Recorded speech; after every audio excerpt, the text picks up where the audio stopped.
to Atlantic Ocean, upon me hills to Pocondre, to educate, elevate, and promote. Yeah, focus on Liberia, for Liberia, Liberia, for Liberia, yeah, yeah, yeah, yeah, yeah. From Monday to Sunday, from Monday to Sunday, it's focus on Liberia.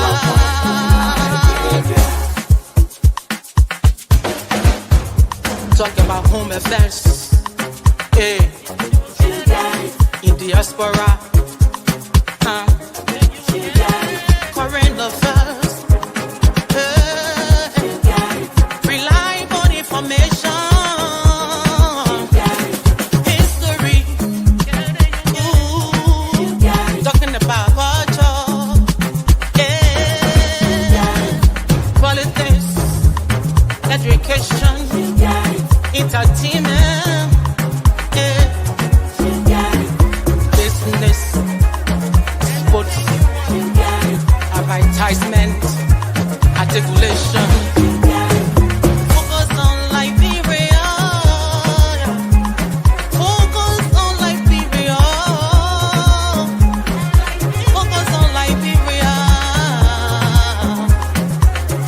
At Focus on Liberia, we discuss everything Liberia, from education to politics, arts and culture, entertainment, agriculture, history, religion, family, and technology.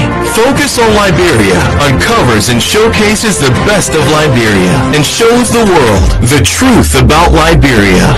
We educate, elevate, and promote all things Liberia. We conduct interviews, panel discussions, debates, and more. Tune in to Focus on Liberia on Facebook and YouTube and be a part of the stories that make up the news. This is Focus on Liberia, and I am Dennis Jar. And I am Anthony C. and a pleasant welcome to the program Focus on Liberia on Kia Radio 95.9. We are live on Facebook, on YouTube, and we are also live on the radio. That is Kia Radio 95.9. And so those in Radio Land and those in cyberspace, we want to welcome you to yet another edition of the program Focus on Liberia, when we focus on the nation Liberia and the issues affecting the nation Liberia. In today's edition, we have a guest comfortably seated. He's no one else but Anthony Wonder Konyonen Freeman. He's a financial crime expert. He's an economist. He's an attorney at law. He's an activist. He wears many hats. He is a proud Liberian professional. He is here in his capacity as an activist and also as an advocate. Konyonen is making the argument that the nation Liberia and its people has given the Unity Party and the CDC significant opportunity to govern our country, improve human conditions, and according to him, they did nothing but to squander those opportunities. And so giving another term, another opportunity to those two parties, Liberia will be committing a political suicide, and that Liberians should not give them any opportunity again, for they have had enough and they squander it, and we should look somewhere else. Where we look, he's here. He will make the case. He will debate the issue, and we have tough and biting questions for him. Joining us is James T. Wonkwe, who is a producer at Kia Radio. James, how you doing? How are people in Radio Land? I'm fine, and the people are okay. I'd like to say good evening to everyone on the panel today, and I look forward to a wonderful show. Thank you, James. We will also welcome a panelist and host here at Focus on Liberia. That is my colleague, Michael Palmer. Michael, welcome. How you doing? I am doing great. Thank you so much, Anthony. It's great to be here, and I look forward to a very good conversation this afternoon. All right. And now we want to welcome our guest, the man who is in the hot seat Today, we will be throwing all the questions at him. One up, Anthony Freeman is our guest. Anthony Freeman, welcome. How you doing, sir? Yeah, Anthony, thank you so much. I'm so happy to be here, and I'm even more particularly happy that this show is live on a local radio. So the people we need to get to, they are tuning in, and this fills me with a lot of joy. Well, I want to see whether or not you will be able to express that joy as Liberians listening to you on the radio. Let's get started here. Your line of advocacy is interesting. You know, that the nation Liberia and its people will be committing a political suicide should they attempt to give either the CDC or the Unity Party another opportunity to rule our country in the next election cycle. Tell us what brought you to this conclusion and why you think this would be a dangerous move on the part of the country. Okay, thank you, Anthony. Just before I go into your question, let me just make a disclaimer. This is not a discussion on a personal level. Okay. I don't have anything personal against the CDC or anything personal against Mr. Weah. I don't have anything personal against Mr. Bwaka or the Unity Party. But as Liberians, in fact, Mr. Weah in particular, I admire his lifestyle. He's always happy, always celebrating. And I like people who are always happy. But I have to separate my personal likeness for his lifestyle from the Republic of Liberia, what's good for the country. So this is the approach that I'm having this conversation. Nothing personal, but when it comes to Liberia, we have to separate what we like personally from what is good for the country. Now, getting to your question, what brought me to this line of thinking? Back in 2023, I was one of those who was very active trying to warn Liberians that going back to Unity Party and Mr. Bwaka was a very bad idea. It was, I call it a disaster waiting to happen. And I wrote and spoke on it many times. And as you can see now, the decision made by Bwaka while he's running the country over the past 2 years is suggesting to you that this man is incapable of turning this country around for better. So he has demonstrated those who have cautioned Liberians, do not go back to a Unity Party and Bwaka. What is obtaining in the country now, the lack of vision, the waste of resources, the corruption, all of these things are showing to us that neither UP nor Mr. Bwaka has what it takes to turn the fortunes of this country around. Now, Mr. Weah, Liberian people like him, and they have good reason for it, but they need to separate the likeness for him, whatever it is, from what's good for the country. Mind you, the CDC government has been the leading party in the legislature for 20 years. People tend to forget that. They tend to say that, oh, it was Unity Party alone that damaged the country. No, CDC was in the legislature for 20 years as the leading party. In that period, we have all manners of corruption in the country, including to the extent that the US government for the first time have to sanction people from the CDC government. And at that time, they only excluded Mr. Weah because he was president. Were he not president, he would have been sanctioned the same way because he was part and parcel of the stealing that was going on. So we watched the CDC control the legislature for 20 years. We watched Mr. Weah as president for 6 years. And to some extent, the Unity Party says that the country was damaged, and I agree with them. What George Weah did to Liberia in that 6 years damaged that country for the next 15, 20 years. That is it. He damaged that country for a long period to come.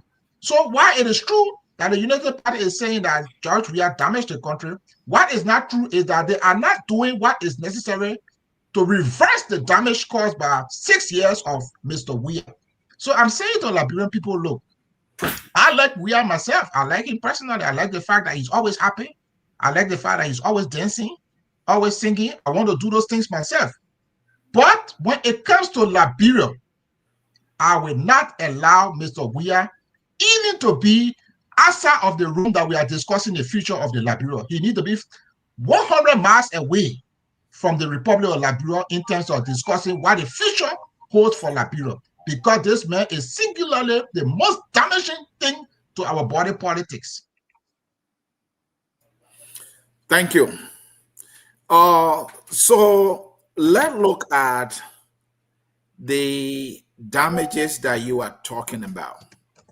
I don't know if all Liberians will agree with you. So can you list for us at least few of the damages that you are talking about? Because to say that this political party, CDC, this political party, Unity Party, all right, should not be given another opportunity to rule, they must have done something so bad.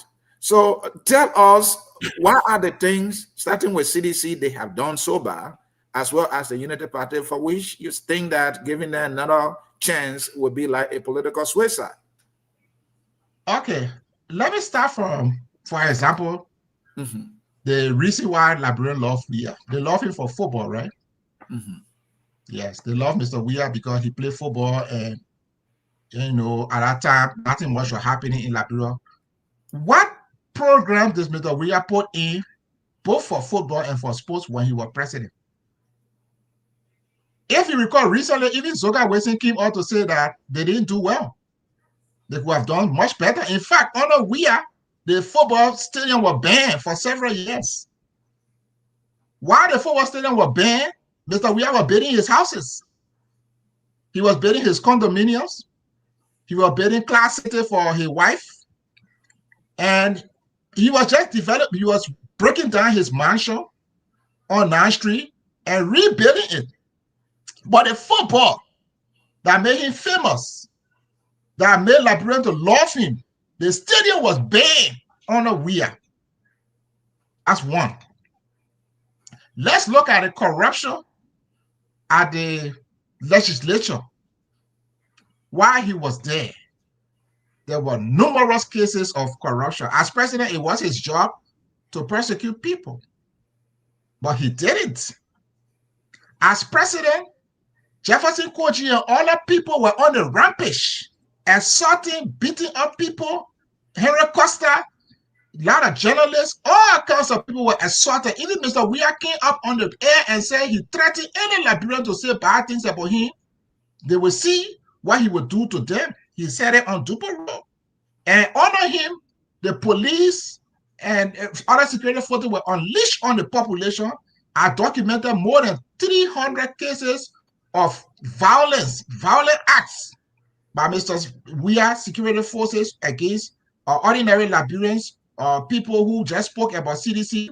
We saw it. We saw him vandalizing, attacking Yeke Koluba, other people. He just did a lot. As president, what did he do with the money of the country? The country was so corrupt that for the first time, the U.S. government decided they have to sanction people working in the government around the president. And I stand to say that the only reason why Weah was not included on that list was because he was president. But he's not president. So there's a long list. The last thing I want to say, under Mr. Weah, they told us that Mr. Weah was world famous, and that when he was going to come to Liberia, Messi and Kaka and all kinds of people were going to come and invest in Liberia. Go and compare the investment inflow under Weah. Liberia had the worst inflow of foreign investment under Weah, even lower than the interim government of Judah Bryant. Those are facts that you can confirm. And I challenge the CDC people on this air openly to tell us how much foreign investment came to Liberia under Weah compared to Ellen, compared to Judah Bryant. Weah brought in less foreign investment than even the interim government. So I could go on listing 100 things on this radio, but we don't have enough time. What I'm saying is this man is very bad for the country. But before I even end, let me just add the last one. The central bank report that came out said Mr. Weir and other people's security forces took more than $178 million from the central bank without accountability. The United Party have decided not to prosecute him because they themselves, they are using the same covert operation technique to siphon money. Today, Mr. Weir had properties for himself, for his children, for his grandchildren, for his great-grandchildren, and his unborn generations. But that, Liberian people, some people call it grace. But when you take the country money and let the grace and the anointing shower only on you, that's very bad. He has not accounted for it. And Liberian people should call on the government of UP to prosecute those allegations levied in the central bank report. Anthony Freeman, yes? Anthony Freeman, you are a man of the law. When you say President Weir, former President Weir has acquired property for his children and grandchildren, I don't see the evidence to that. Well, which evidence you want to see? You tell me. You are a lawyer, so when you speak, we have. Were you not aware that he broke down his non-street residence he and acquired rebuilt property in the name of his children? Are you not aware that he broke down his non-street residence and rebuilt it? I know that, but for himself, okay, yeah, I come in. That's one. Are you not aware that he built at least 40 condominiums in along the EAW road, which he didn't do until he became president? That's two. That has been Are you not aware of Clark City, a sprawling multi-million-dollar property that is in the name of his wife? That's three. So are you not aware that there was a central bank audit by the GSC in which 178 million was unaccounted for which the president removed the bank governor, even though he refused to prosecute him? Are you not aware? So we can't go into listing every single act. The bottom line I'm saying, this man, I love him myself because he's always happy. I like people like that. But I must separate that from the Republic of Liberia. This man is bad news for the Liberian people. He's bad news for our prosperity. Going to him or going back to him is like political suicide. Now, let's come to the Unity Party, Anthony Freeman. Let me hold you there. The Unity Party took power in 2006 after the election of 2005. And folks in the Unity Party will say that Liberia was like a graveyard. And they were able to take us from that graveyard. We started with a budget of 80 million, reportedly. And then the budget grew to 500 million by the Unity Party. The Unity Party brought the international community to Liberia. The Unity Party was able to resuscitate governance in Liberia. We had institutions established. So this is the Unity Party that turned on the light for the first time after the year. And now this is the Unity Party you think squander opportunity and should not come near power. Even though they've been given a second term, I don't know, maybe because of the work they did for the past, the first 12 years they had power. So tell me why, with all the things that Unity Party people will tell you that they have accomplished for Liberia, you are saying no second term for them. Why? Okay, was I the one who coined the term "we squander opportunity"? I'm not sure you are the one who said that. The man who is president of Liberia now, Mr. Bouaka, he, after 12 years of the United Party government, he wrote one sentence. We, United Party, we squander opportunity. And he said it. He has, he has justifiable reason. You agree with him? Do you agree with him? Oh, obviously. Mind you, let me correct you. If I was once a voter of Unity Party, I was once a partisan and all of that. I left there after the first term. So, what I'm saying is that the Unity Party, they were brought in, especially because Madam Salif, she was very good at attracting international aid and foreign investment. Mm-hmm. What she was not good at was managing those financial aid and foreign investment for it to have maximum impact on the poor people of Liberia. Mm-hmm. So as she brought in those money from abroad, she created new institutions like law reform, like government reform, like, all these organizations, and all these organizations, she staffed them with executives. And the executives suck out the money from all these institutions. So the millions and billions that came in on her, instead of going to alleviate poverty and promote infrastructural development, that money was used to cater to executives, to pay people, stuff like that. We know that Rawa said he stole a good chunk of that money, and a good chunk of that money was stolen on schemes like covert operation, the private sector development initiative. They were squandered, they misused. So it's Bwaka that said he squandered opportunity. So it's not me. It was the Liberian people that agree with Bwaka. That's how they made a choice from UP to CDC. I just believe that at the time that was a catastrophic choice, because when they made Weah senator, Weah did absolutely nothing in that Senate. The only thing we know he did was saying, "Oh, what can I say? You guys have said it all." Until he was named the Bobo senator. No, we're talking about Unity Party now. You're there with CDC. Why? Yeah, but I just said that. I explained Madam Salif. I just explained Madam Salif that she attracted foreign investment. She attracted bilateral and multilateral aid, but she created a heavy bureaucracy, and the bureaucracy consumed that money. So instead of doing things for poverty alleviation and job creation, the country found itself stuck in poverty after the 12 years until Bwaka had to admit that we squandered opportunity. It's not one of them saying it. It's Joseph Bwaka. And a lot of Liberians heard him. Thank you. Again, folks, in Radio Land and Kia Radio 95.9, this is your program, Focus on Liberia, on your radio. If you are just joining us, we want to say welcome. We have as guest one Konyanen Freeman, who is advocating that the CDC, non the Unity Party, should not be given the chance to lead our country as of this next election. For he believes so strongly that they have been given a good opportunity, and in his word, they squander it. So no squander for no second chance to squander. Yeah, no second chance to squander.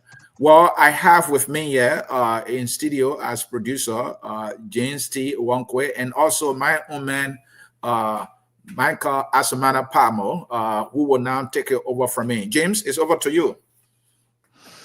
Okay, thank you so kindly. I listened to Anthony Freeman discussing why he thinks that these two parties should not be given a chance to lead our country, because according to him, doing that would be a political suicide. So my question is, Mr.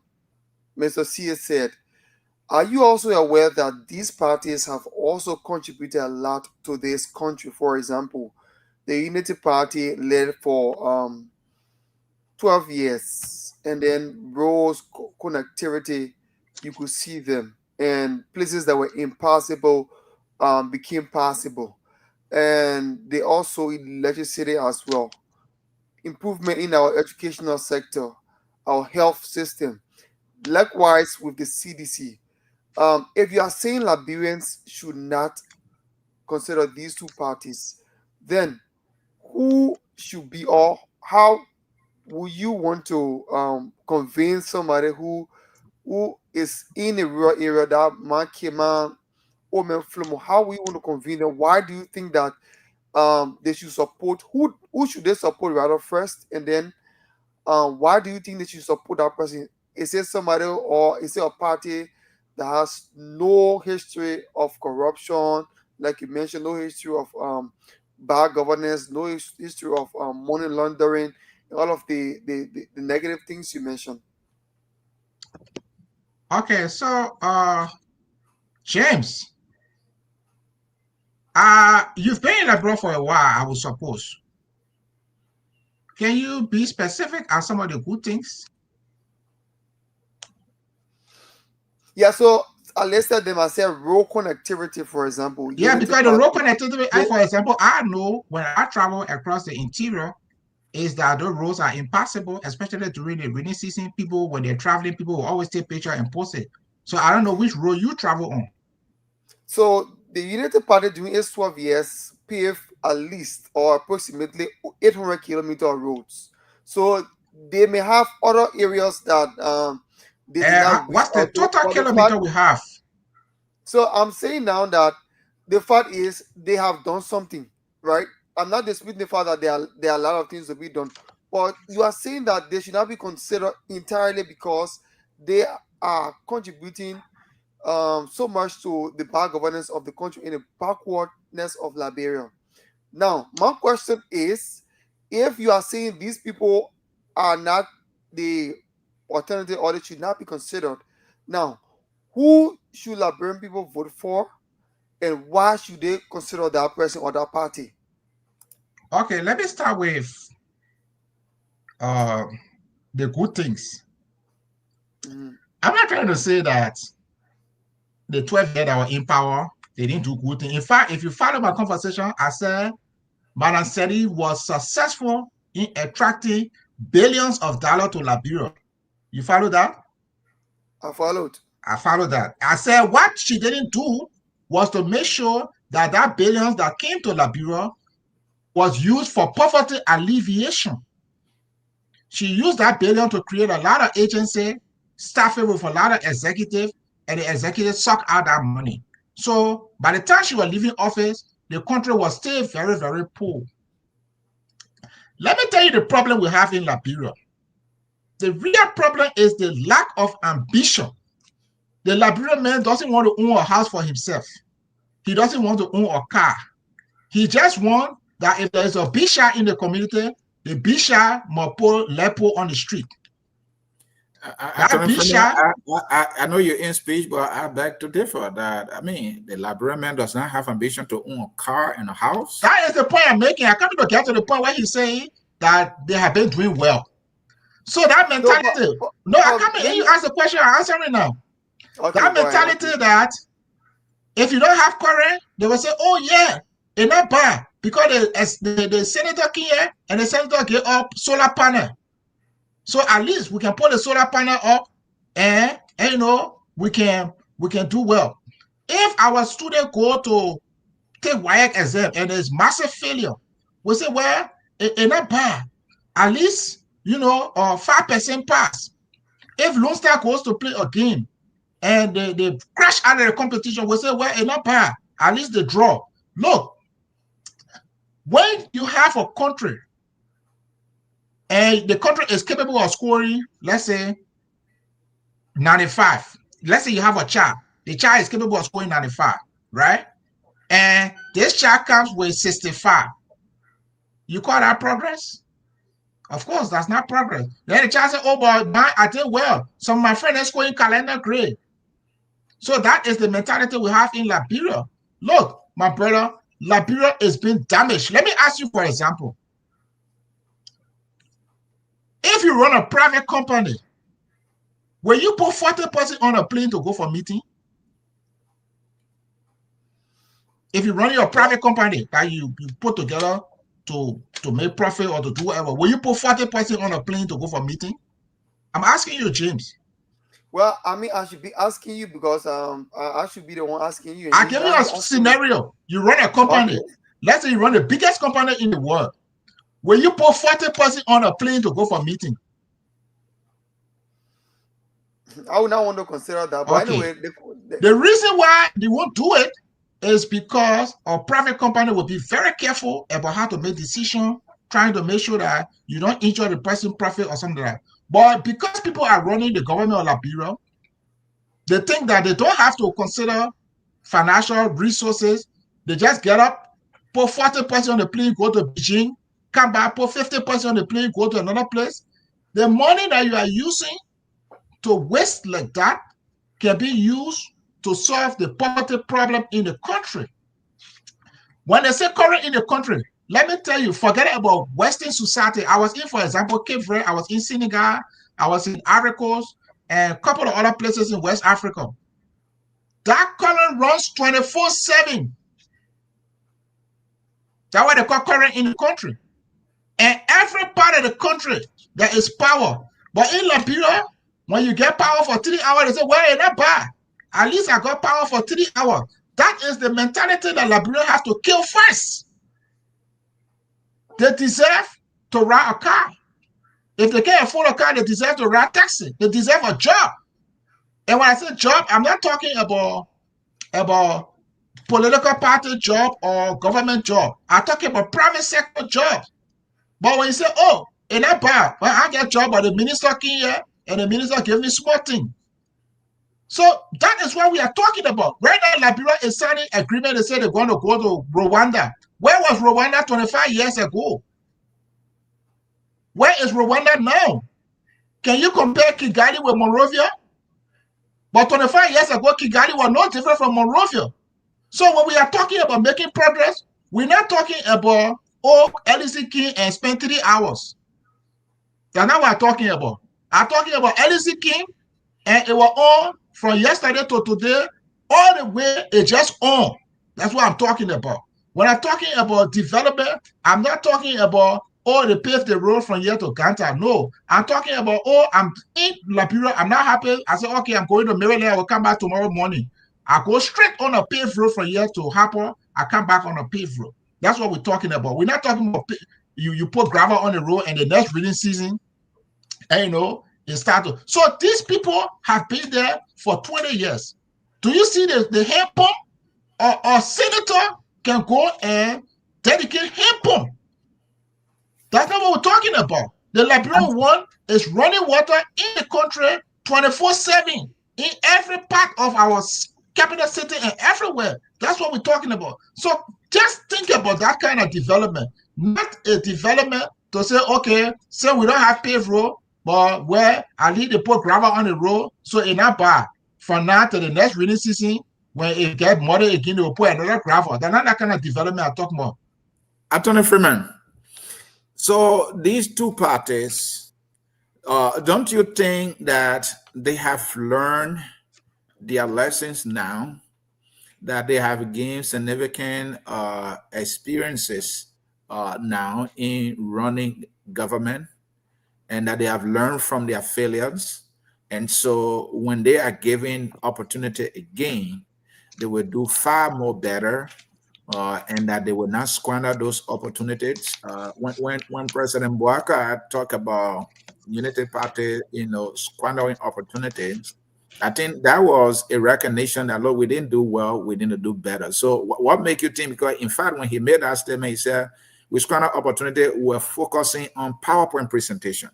He went further by saying, we were not about implementation. Implementation is where we fail. There where we squander the opportunities.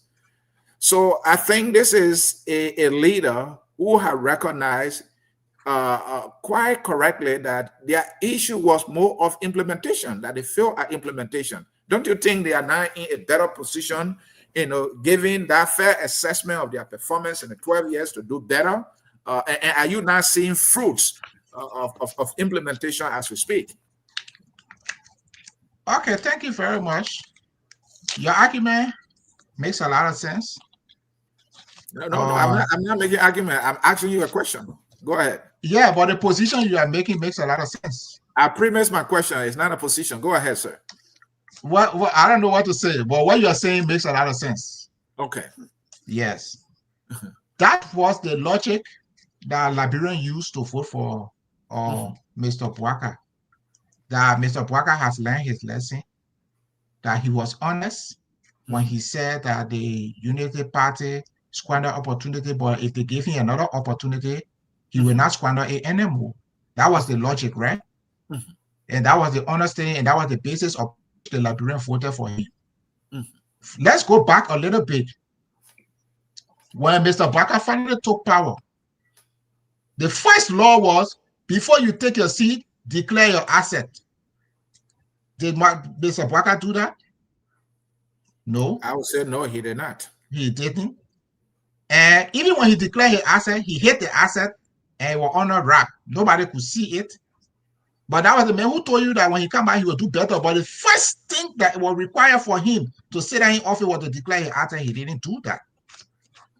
Later on, in the first, I think 1 week or this, just before he took office, there was an attempt to elect a speaker. And then there were allegations of bribery.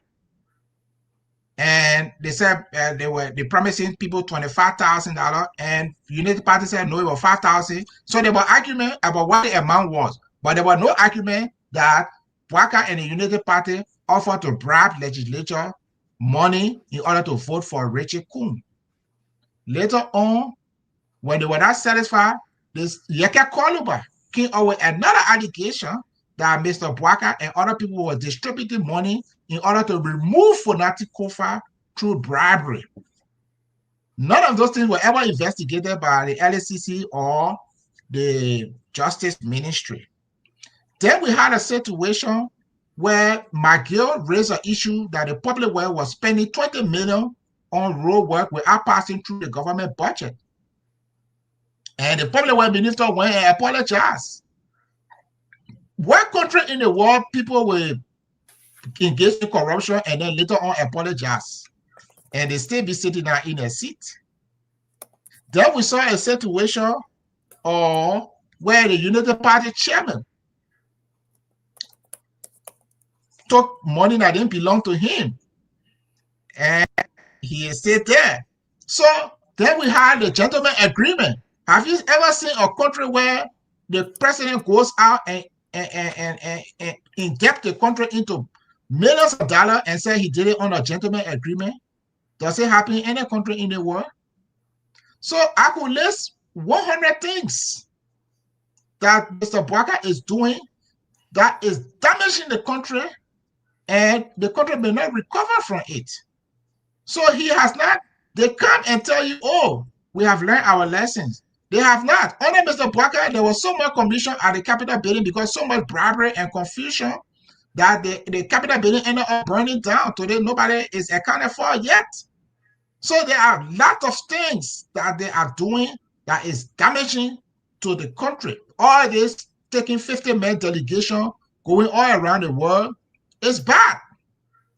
At the end of the day, you blow up the money with no result, and young people are in the country going from place to place, nothing to do. Some of them are falling into drug. When Mr. Bwaka came, he should have had a policy on drug, but he never had any policy on drug. All he did was to take a drug test, and when he was doing the drug test, he brought the camera, they took a picture, they took a video, they said he was going to fight drugs. At the end of the day, he made no budgetary allocation for drugs. So I don't know how many things I could list. I could list more than 100 things, but I guess we don't have time on the show for that. I'm just saying that he didn't change, and these people have not learned the lesson. They are not going to change. If you bring Mr. Weir back, or for example, you are bringing back Jefferson Kochi, you are bringing back attack on radio station, you are bringing back all the corruption, you are bringing back Nathaniel McGill. So Weir is not coming back alone. Weir is coming back with Nathaniel McGill and Jefferson Kochi and all the other people that committed wrong to that country. They are all coming back. So that's the point. So they have not learned a lesson. Bwaka continues to squander opportunity. Which country? He took an oath to govern the country according to the Constitution of Liberia and according to the laws. But he left the laws, he left the Constitution, and he said he was using gentleman agreement to bring machines in the country. Up to today, he's still trying to force that gentleman agreement on Liberia. The legislature is saying nothing. They're doing nothing because the bribe money that they are sharing and that it has been reported on in the media, it comes from Bwaka. So these people are not reformed, and Liberia can continue with them, that's fine. But Liberia will continue to be a very poor country under them. Anthony Freeman, you are criticizing the stewardship of these two parties. You listed their failures. So I ask you this question. How do you think they should have governed that they did not do. Because when you're telling us they did so poorly, and here are the litany of examples of their poor decisions and governance, I want you to also give us how could they have done it to deserve a second term? Because you are saying they didn't do it better, and you painted the picture. So paint a better picture for us. How could they have done it that they did not do, for which we shouldn't give them another opportunity? Okay, so let's start with better management of the country resources. Better management of the country resources. Yeah. So let's look at the economy in terms of revenue. Yeah. For example, we set up an oil company, right? And expenditure. Yeah. So let we me set more up specific. An oil company, and money came in. When the money came in, at the end of the day, the oil company went bankrupt. Is that correct? That is true, right? Yeah. It went bankrupt under Robert Sirleaf. According to Ellen Johnson Sirleaf, they could not find oil. And so there was no way that NOCA could be in business. Those are her explanation. That's her explanation. Oh, but was it a report that NOCA went bankrupt? Yeah, there was. Ellen said she took responsibility. I mean, let's just discuss facts, historical facts. Is it a historical fact that NOCA went bankrupt and Ellen said she took responsibility? Well, I'm aware that she says she took responsibility, but whether specifically for NOCA. James, you're the journalist. Is that not a historical fact? But I mean, we should be asking you these questions because it's an interactive conversation. Are you not aware that under Ellen, NOCA went bankrupt and Ellen said she took responsibility for what Robert Sirleaf did? No, but the question should be how they should have governed the country. That is where I'm coming in. I started with what's wrong. So, for example, when you set up a company and money comes in, you have to manage that money like there is a future. You don't set up the Robert Sirleaf Foundation and you personalize the institution, and then when something goes wrong, you refuse to punish the people who committed the wrongs. That's the first thing. The second thing is forming all these institutions that don't have direct impact on poverty alleviation. For example, I'll give you an example with one agency in Liberia, Law Reform Commission. It is staffed by a 5-man executive. They all take salary at a ministerial level. What is that organization purpose? Because we have the national legislation that's supposed to pass laws. We have the legal advisor to the president that's supposed to advise the president on laws. We have the Minister of Justice that is supposed to advise the president. Then you set up another 5-person commission to do law reform. That is a waste of money. That money can build roads. That money can provide computers in our schools. It can do something better that will have far better impact. So the first thing is these kinds of institutions that are of no use, you have to get them away. Remove them from this place. The second thing is when there are reports of corruption and people are found to have committed corruption, you're supposed to prosecute them. You're supposed to go to the point of recovering the stolen assets. This was not done on Ellen nor Wia, and we can see the same pattern on Mr. Bwaka. People, their corruption story is reported, you suspend them, and they go away with the money. They keep that money. You don't keep that money because that money is supposed to be recovered and it's supposed to be redeployed in the economy to provide support for social services or to provide infrastructure development. So they refuse to do that. So the other part of it is business enterprise, local businesses. We have laws in the country that mandate that Liberians or the government should make minimum 25% purchases from Liberians. You can enforce those laws, but that's not what we see under Mr. Bwaka. We see him giving contract, very simple contract to foreigners, like lesson plate contract, those kinds of things. So if you don't prioritize your local businesses. And the same thing under Mr. Weir. We had a group of 11 people that he gave all a contracts to. Those are documented things. They were reported all across the country. So what I'm saying, there is so much bad governance that these people are demonstrating. And Weir is not excused because CDC was the dominant party for the past 20 years in the House of... Anthony Freeman, I'm not still getting enough from you. Yeah. How they should have done it better when it comes to the economy, revenue generation. But I just mentioned, for example, the use of government resources, right? Yeah, so let's come to education. How they should have, handle education to be deserving of another term that they did not do. How you think they should have done it? Okay, let's start with, let's say, high school education, whatever. The hallmark of education is the WIAC exam for high school. If you are tracking the performance of students, if the students' performance keep going down, then you have to restructure the educational system.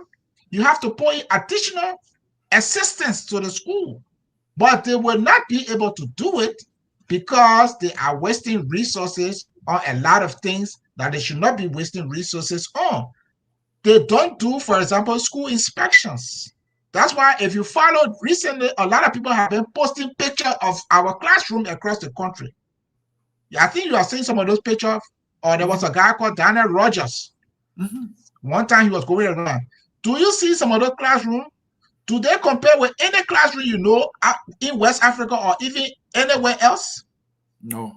So if you do school inspection, you will get to know that these things are dilapidated, these things are down. But they are not going to be able to do it because the first thing school inspection is one thing. What other thing they should have done? Let's take the case of the justice system, which is very cardinal. I want us to stay with education. I mean, you want to tell me? Oh, but I'm not an educator. I'm just telling you that you can track the performance, right? The performance of the students. If the performance keeps going down, like the recent result, I think they said 1% of the students made high grades, and the rest of them, half of them failed and half passed, but with very low grades. Okay. That is what inspection. What's about investment in education? Don't you think that they made significant investment in education? I go by results. Okay, so it's not enough to say I spent 50 million or I spent 100 million. What is important is I send 100% to take WIAC exam. Let's say 50 came Division 1. 30 came Division 2, 20 came Division 3. Nobody failed. That is the result that we are talking about. So if you see it, and the same news comes out when students go to take the WIAC exam, not WIAC, UL exam, they fail in mass number. And I'm not blaming the student. I'm just saying they have to invest. But that's why I bring you back to the public finance expenditure thing, because they don't have the money to invest, and they don't have the money because they are spending unwisely in things that don't create value. So, and they are allowing people to steal the money. For example, I always mention the case of National Security Agency. And I say in the 2 years that Waka had been in power, he has spent 28 million on National Security Agency on covert operation. What if he had taken half of that money and opened IT labs for young people across the country? Is that not a better approach, better way to solve the for example, the unemployment problem? But you spend 28 million on covert operation. For what? Covert for what?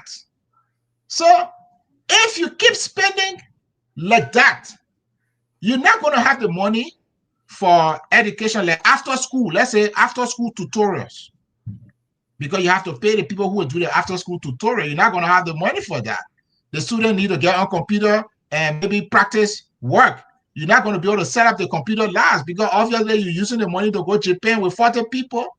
You're using the money for covert operation. You're using the money to buy yourself a multi-million-dollar bulletproof car. So these people had no clue. They had no clue. Another thing, those of you who are in this advocacy field is priorities. You know, you have to look at your country. You have to identify what are the things that you need to take care of that will serve as a catalyst, you know, to other things that are needed in the country. If you look at the administration of the Unity Party and the CDC, you think they had their priorities right or not? No, they don't. They don't. You know, because they come in, generally they were a plan. Like, for example, Mr. Barker came in, it was after 1 year before he had a plan. So that's the first sign of failure. Secondly, and let me tell you, it's not about CDC or Barker or anybody. The person who will do well with that country has to sit down and look at the government expenditure and decide which of the expenditure is not good for the country. He has to attack those ones and get it out. Like, for example, the national legislature spends 50 million on itself every year. It's bad for the country. You can take half of that money and you can use it to promote agriculture. But you're not promoting agriculture. You're spending 50 million for 103 persons to be at the national legislature to discuss politics.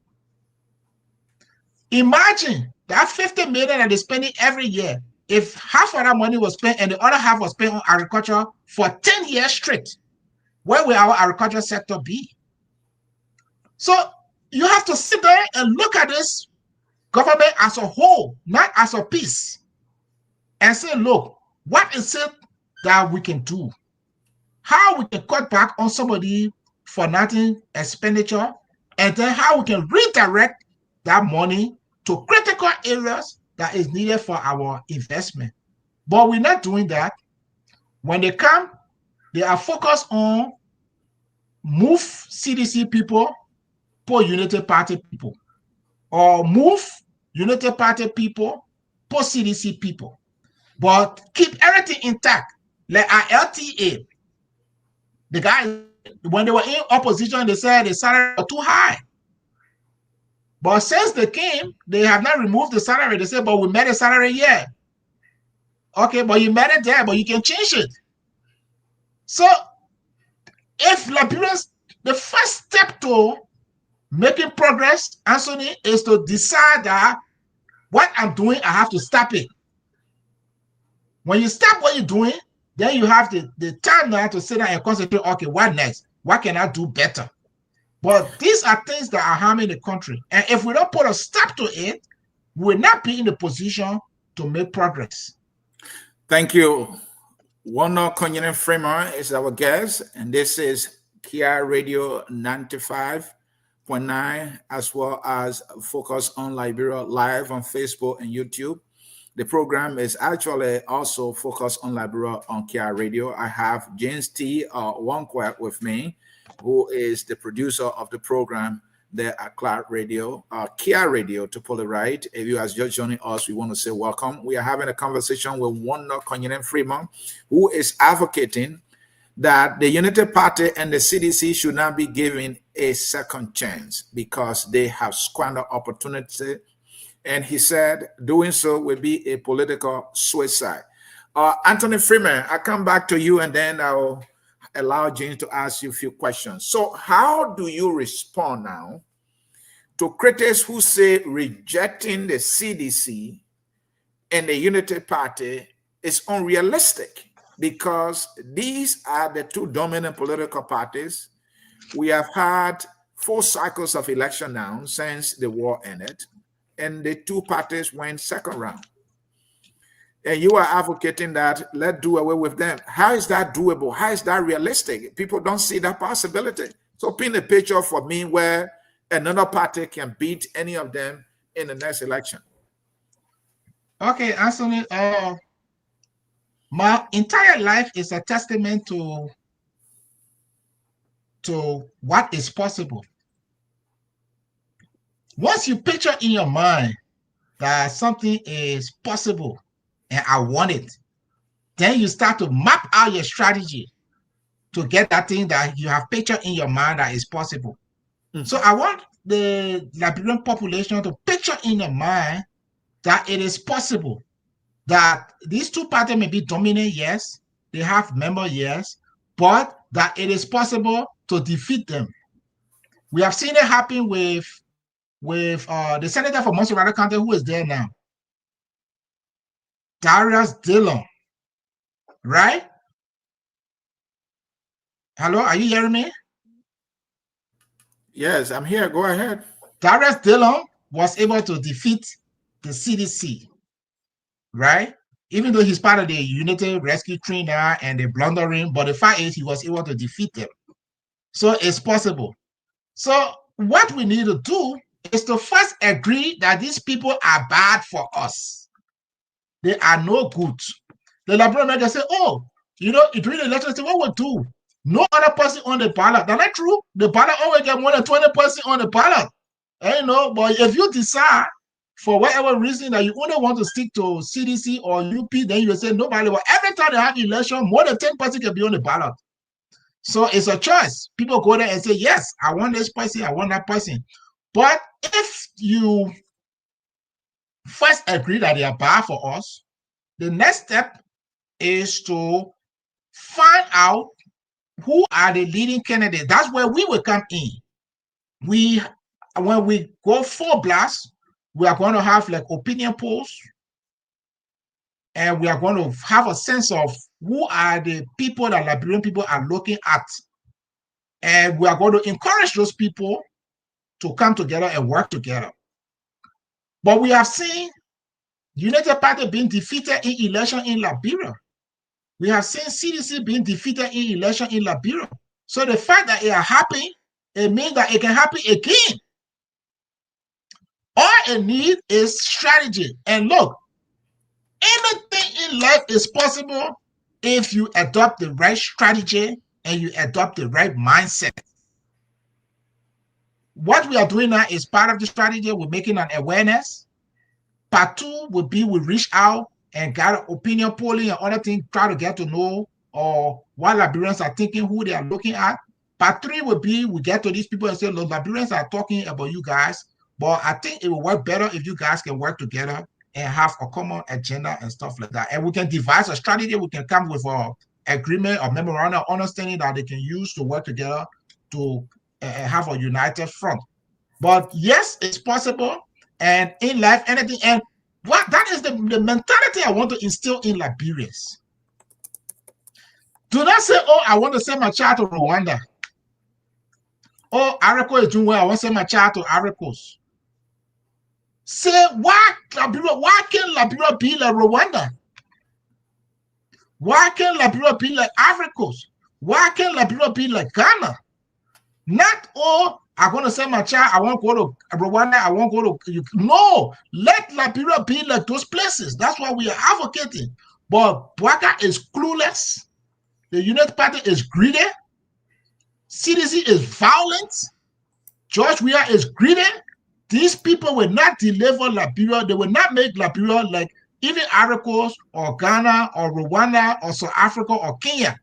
We need new set of leaders with the vision and the intestinal fortitude to enforce the law of the country. That's what we need. And those two people, those two parties, they don't qualify. We have used them for the past 20 years. They don't qualify. In fact, we want in the national squandering opportunity as we speak.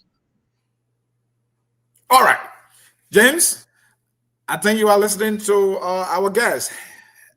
It's over to you. So, I come back to my question again, right? There are a lot of political parties that are currently, operating in Liberia.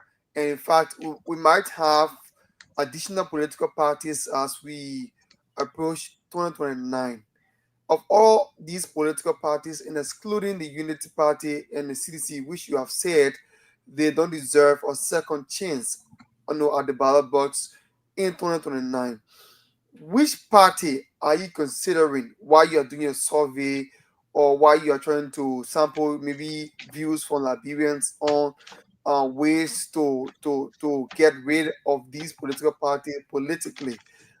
Which party have you been able to consider, right, that using your own skill of judgment and looking at how you want the country to be governed, which party, in what special qualities or values are you looking for within that party that maybe the parents are listening to you, they might say, okay, yes, I agree with you on this, and I agree on that, and I think I go with this idea.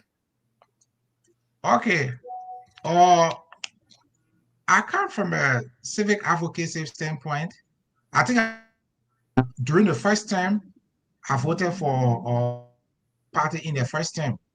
In fact, I voted for Unity Party in 1997 and in the subsequent election. So I was once with them, but the corruption was just too much, and I left the party. So what I see is that the Liberian election is evolving into a coalition affair.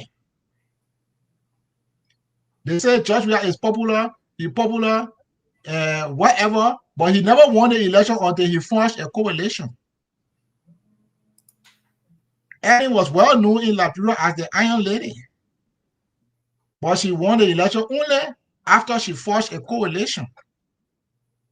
So people in Liberia should not underestimate the power of coalition. So they can form the individual party, because in Liberia, I noticed when you are a money man, you spend your money, they form party for you, everybody put your name on the t-shirt, they call you political leader. Another person, maybe he gets some label or name, you form your own party, your own supporter come together, they call you political leader, they put your t-shirt on picture. So we will not stop them from forming all the small party here and there. But when it comes to election, all who believe in the same thing, we need to bring our small party together and form a bigger group. Because we have seen, Liberia got to learn from history.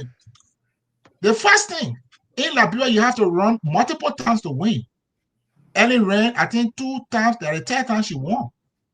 George Weah ran 2 times. The third time he won, but he won only after forming a coalition. Ellen too won after forging a coalition.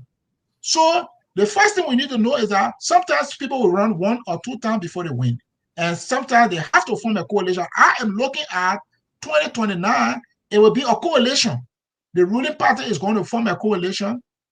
Maybe John Weah feel he's so popular, so maybe he will form, maybe he will not form, but I suspect they will form a coalition.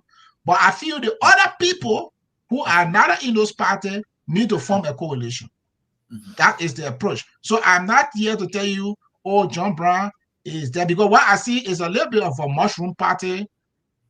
John Brown get lay money, he form a party. Peter Paul get lay reputation, he form a party. Those are the way they're doing it. But if we realize that there is only one way to win, and that's a coalition, then they will have to form either a coalition or a merger in order to be a more viable force. If they don't do it, look, learn from history.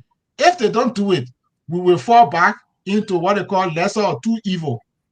Yeah.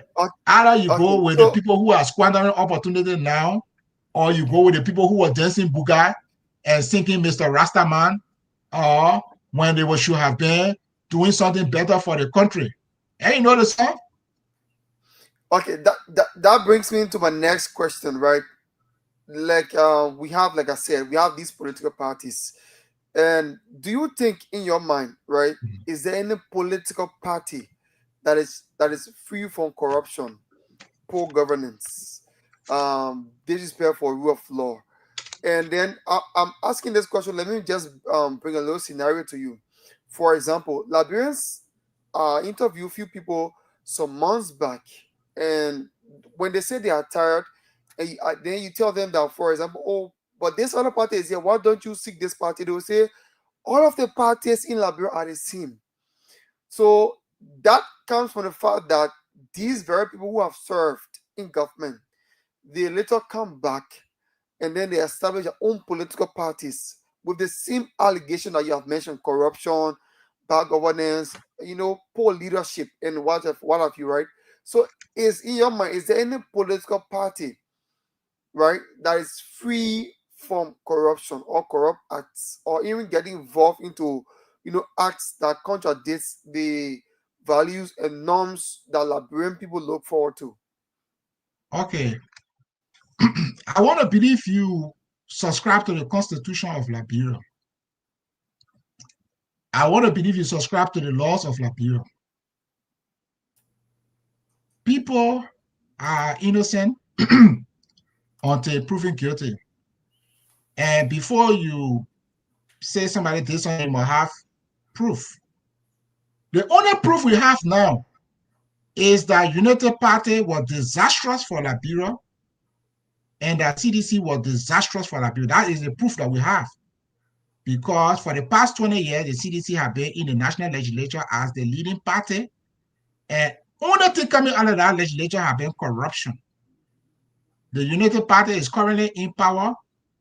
All we see is gentleman agreement, corruption at public works, corruption in United Party, corruption at the Ministry of State. So you cannot put everybody in the same boat with the CDC and the UP because they were never in government. They don't have a GSC report to speak about. They don't have. So how can you say, for example, nobody is corruption free when you have not given Warren Freeman a position for him to run an office for you to say he's corruption free? The only record we have is the record on CDC and the record on UP. So I think that is the kind of some of these parties already have their.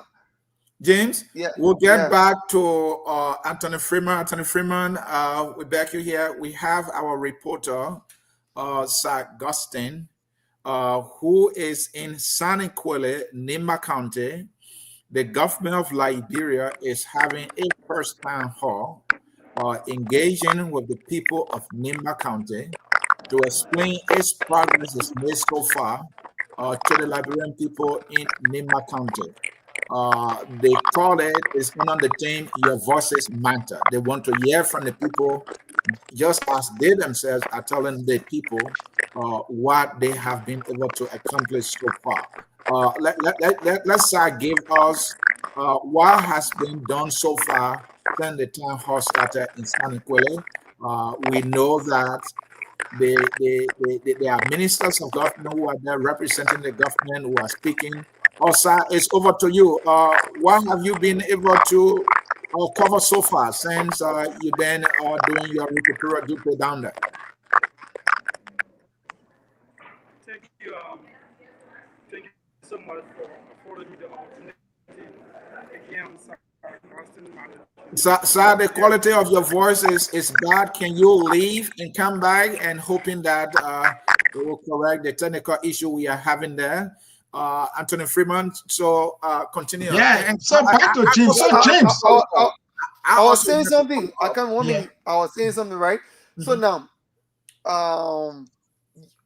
does a political party need to be in maybe be elected at the helm of the country's leadership before we put in a category of parties that are corrupt? For example, there are all allegations of parties that have been, that have their own internal, corruption allegations, and and makes appropriation of funds, party funds, intended for campaign, intended for other things. So are these things not enough to place a party in a bracket of the corrupt party, or the parties that are doing one thing over and over and getting the same results? Because sometimes there are a lot of parties in Liberia. I don't know which one you're talking about. What I'm telling you. Hello? Yeah, you're live. There are many parties in Liberia. I don't know which one you're talking about. So specifically, I think what's the party name? They move. I think that the party of what's his name? The former foreign affairs minister Dimazo Kimian, right? There were some allegations of I think misappropriation of funds or something there, right? But I'm just saying this because as a premise, because there are other parties who have internal issues with even leadership issues. They have it. Even the issue of handling funds of the party, they have struggled with that as well. So can we say that these parties don't deserve the country's leadership, or is it only that they have the rule or lead the country before we will put it in a bracket? I don't know much about the party you mentioned, or I know that they are like a subsidiary of the CDC. They move. Hello, are you getting me? Yeah, sure. Yes. Yeah. I think that party is like a subsidiary of the CDC. So whatever allegations are levied against CDC, they are part and parcel of it. But I'm saying to you,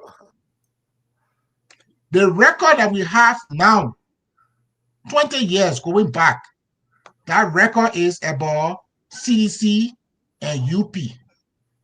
So you cannot take other Liberians who you don't have record of and put a blanket allegation on them and say, oh, they are all corrupt. No, they are not all corrupt, because the GSC corruption report that we have that sometimes we mention, they are on CDC and UP. The corruption report that is coming on a day-to-day basis, they are on UP, they are on CDC. That's the record we have. For you to put an allegation on other people, you must have at least minimum basis. Either it was reported in the press, or it was reported or some investigation or something like that. Why are we saying that George Weah used 178 million in covert operation? Why are we saying it? We are saying it because the GAC audited the central bank accounts, and they found out that George Weah was using EPS, the Executive Protection Service. He was using NSA. He was using FIU. In fact, the FIU case is in court. He was using other agencies to siphon out money out of the country or out of the government accounts without accounting for it, in the name that he was conducting covert operation.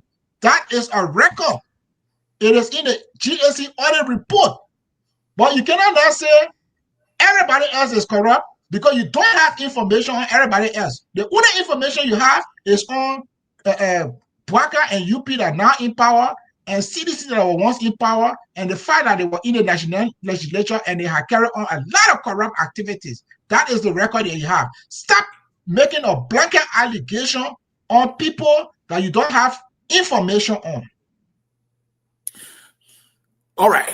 Thank you. Let's see if we can join our reporter there in San Nicolas, Nimba County, where the government of Liberia is having its first town hall. And let's see, our reporter there, Sir Augustine, is making adjustment to give us what has been accomplished so far. Come, let's talk it. The government of Liberia say Kappa or Kolono.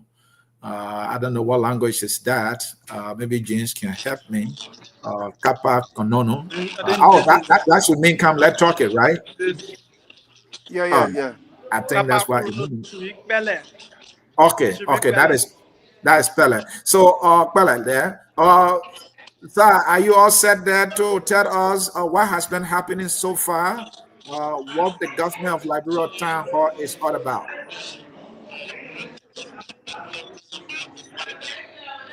So thank you. Let me say good afternoon to the many radio listening audience and those who are watching the live as well from the diaspora.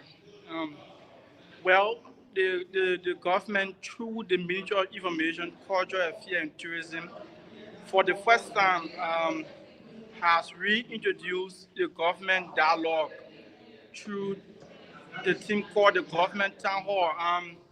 It can be recalled that the Liberia Media but Democratic Initiative used to host a town hall for the government and citizens to interact for several years. But now they shut down that particular program. And now the Ministry of Information have designed this program for the ordinary Liberians that are living within the hard to reach area to interact with their government officials, especially those that are appointed by the President of the Republic of Liberia, ranging from ministerial positions to directors and the rest downward. So today, after the launch in Monrovia, several weeks and months passed, the government officially decides to kick off this government town hall in Dimba County, one of the fastest growing developmental county in the Republic of Liberia, seemed to be the number one on the plate. So through the instrumental man of the minister, Honorable Jeremiah Pia, and the developmental superintendent, Madam Kwa Gono, host the NIMA edition today that bring together almost 300 of citizens from Nima County because the town hall, the city hall is jam-packed right now, ranging from religious leaders, um, traditional leaders, students, women, men, and youth grouping of all sectors of Nima County and walk of life. Well, few of the ministries are represented here today to engage with the citizens. So this government town hall is all about the government through its ministries presenting their working engagement, things that they have done over the past 18 months, and they are still doing to the people. They have to bring it to their doorsteps. Remember, not too many Liberians know or understands the working of each of these ministries. So the Ministry of Information have decided that um, each of the ministry, like for the platform today, we have the Public Work Ministry, we have the Ministry of Post and Telecommunication, we have the Ministry of Commerce, we have the Ministry of Labor, we have the Ministry of Lands, Mines, and Energy, and we have the Ministry of Education as well, explaining, along with the Ministry of Agriculture, explaining the thematic area of working and the kinds of achievement they have made over the past 18 months since the Joseph Numa Boaka and Jeremiah Kung government took over from the 2023 election. So this dialogue will continue.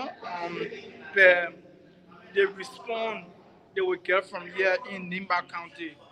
The reception is well, and the citizens are responding in a very positive tone. Like I listened to an old lady on the dialogue saying that this is my first time seeing ministers even coming down to the people to explain about the engagement in Monrovia. Today, I are blessed to see the public work minister, the labor minister, who have been hearing on the radio for a long, long time talking. I not know him, I can't see him, but today I see him. I'm interacting with him. I'm even asking him questions about the government and what the government doing. So far so good. These are things that is currently happening in San Nicolas now at the San Nicolas City Hall in Nimba County. All right, so let me hold you there. Let me hold you there. Thank you for giving us an overview of the government town hall there, Kappa Konono. Come, let's talk it. And it says here, citizen engagement and participation. Your voice, your community, your town hall, together we build the future. Speak up, shape change, connecting government and community, your ideas, our action. This is trying to hear from the people. It's a good effort, and at the bottom the hashtag there is your voice matters.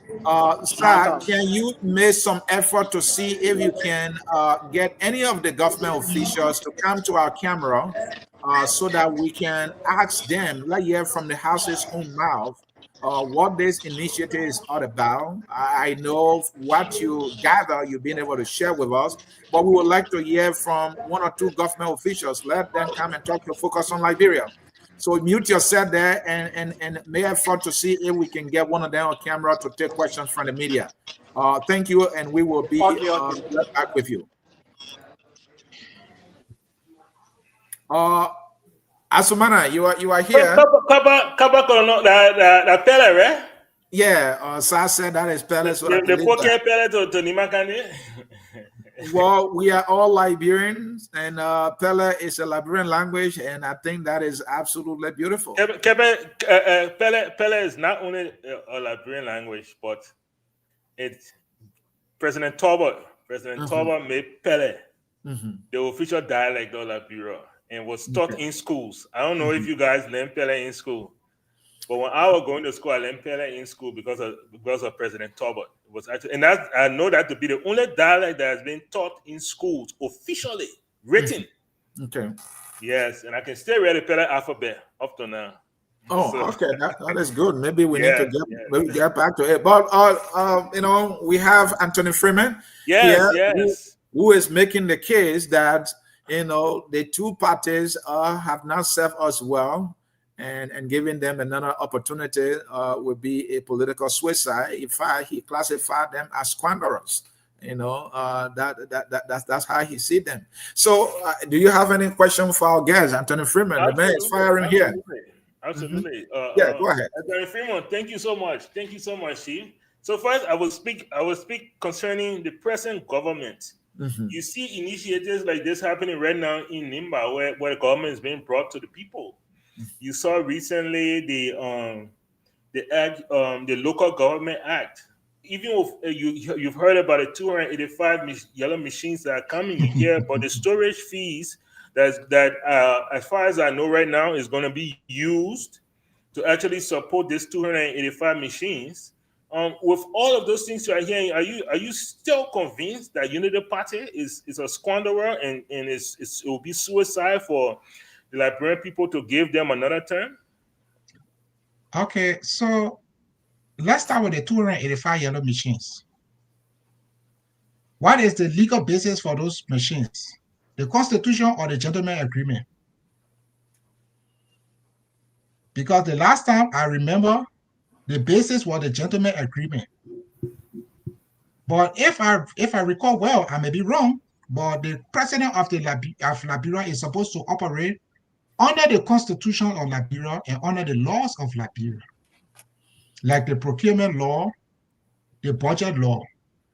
So the president put aside the Constitution, put aside the procurement law, put aside the budget law, and is proceeding with a gentleman agreement. Do you think this is a good thing for Liberia?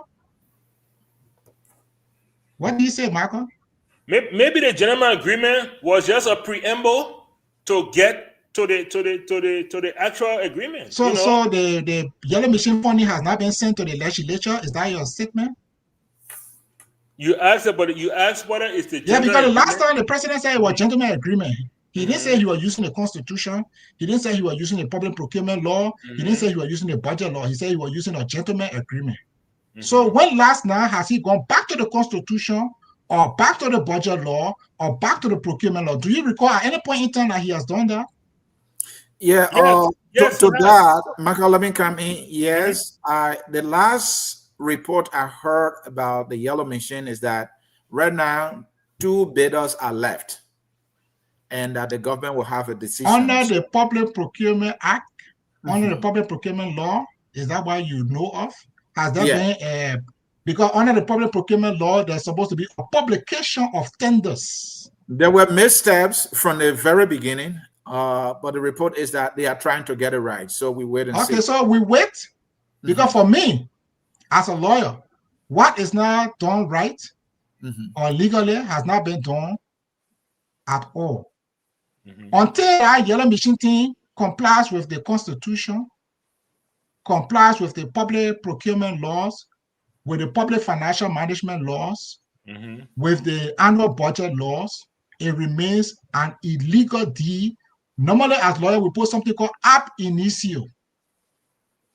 Illegal ab initio, meaning illegal from day one and continue to remain illegal. So whether you get any other way to pass, and that's why Liberia remain underdeveloped, because we believe that we can leave the Constitution, we can leave the laws in the country, and we can put a gentleman agreement together, and we can develop the country on gentleman agreement.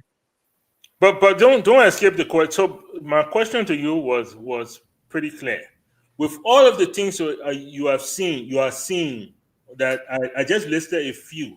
Are you still of the belief that Unity Party has not earned the right for a second term? But you mentioned that the yellow machine as one of the things, right? Yes, I did. You agree with my answer? Is my answer satisfactory? No, your answer is not satisfactory, but you are Okay, the guest. fine. But I You are hold the a guest. view that Uh-huh. that yellow machine due must comply with the Constitution. And so what if it does? Okay, what if they take steps to make sure that the yellow machine deal complies with the Constitution, the budget law, the Public financial law, management all law of and the those? procurement law. Yes. Then Will I will you then- support it 100%.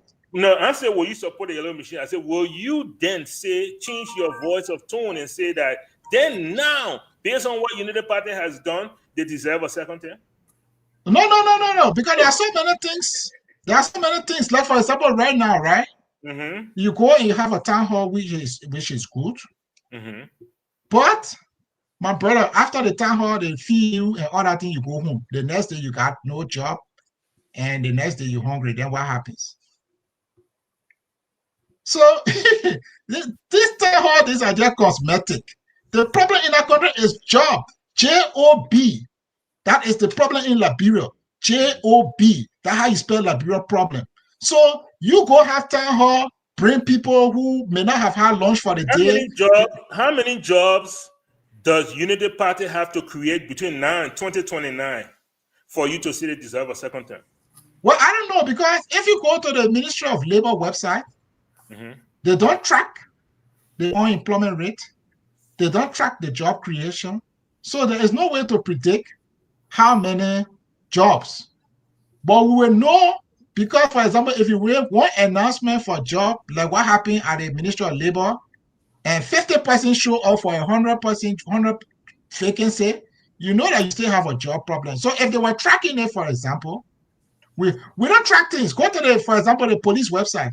They don't track the crime statistics. Okay, they will start tracking as of tomorrow. My question to you is, how many jobs, if they start tracking it today, I want a number from you. How many jobs does Unity Party have to create in Liberia between now and 2029 for you to say now they have this? I don't really know the answer for that, to be honest with you, because the answer is the projection is based on historical or trend. Anthony Freeman. If you don't, Anthony Freeman, if you don't mind. So the Unity Party is in power now. On the issue of foreign travel, the Unity Party argument that I hear from them is that, look, we have restored respectability. All right. Liberia is now respected. All right. The president is traveling and he's meeting with foreign leaders. You know, they argue that some of the leaders that, President Weah could not see. That's the argument. In fact, they argue that Liberia is now a member of the Security Council, non-permanent member on the Security Council at the United Nations. So you see, they even argue that they have more qualified people in government compared to the previous administration. This is one of their line of arguments. And that these trips that they are making, the dividend will be accrued maybe in the long term. So they're making an investment that we will accrue dividend on. So with all these things that they are saying, the efforts that they are making, will you say that they don't deserve a second term? Will you say the that? record I have before me now shows that they don't deserve a second term. Secondly, their performance now tells me that in the foreseeable future, they are not likely to deserve a second term. So nobody can speak of the distant future because that is left with God. But the current record and the foreseeable future, the short term, it shows that they don't deserve. Let me just give you an example of what I'm talking about. For example, in terms of foreign investment. So you don't see signs of they turning this thing around in the next 2 years, so to speak? I have to admit, George Weah damaged that country very badly. George Weah really, really damaged that country. And so Unity Party really was dealt a bad hand. What Unity Party is not doing is to turn that situation around. They have sat on it and they say we made it here. And so we will continue. Like, for example, the salary thing at the national legislature. They have not taken $1 of the salary, right? And so we see the national legislature spending $50 million on themselves. If we were to say $25 million of that money, put it into education for the next 6 years, what will happen to education? That's the kind of thinking we are talking about. You see, Patrick Holland, they say we made a salary there, so we keep it like that. And and look, take it from me, as somebody who studied investment law. It does not make sense to put 50% on a plane to say you're going to look for investment. Because the foreign investor is only looking for a place to make profit. So if he comes to your country, you must have, like, for example, you must have buyers. Let's just put it that way. If he wants to do business, you got to have people to buy. So if he says your country or your country is too poor for him to maybe come and do business because he might not have customers, he's not going to come. Before the man comes to your country, he's going to take your statistic. What is the average income in Liberia? What is the market size? What is the profit rate? How does that profit rate compare to Sierra Leone, Nigeria, Ivory Coast? Those are the calculation. The man doesn't make a decision because Baka put 50% on a plane and went to Malaysia. Liberian people must understand that the foreign investor is looking at his profit margin.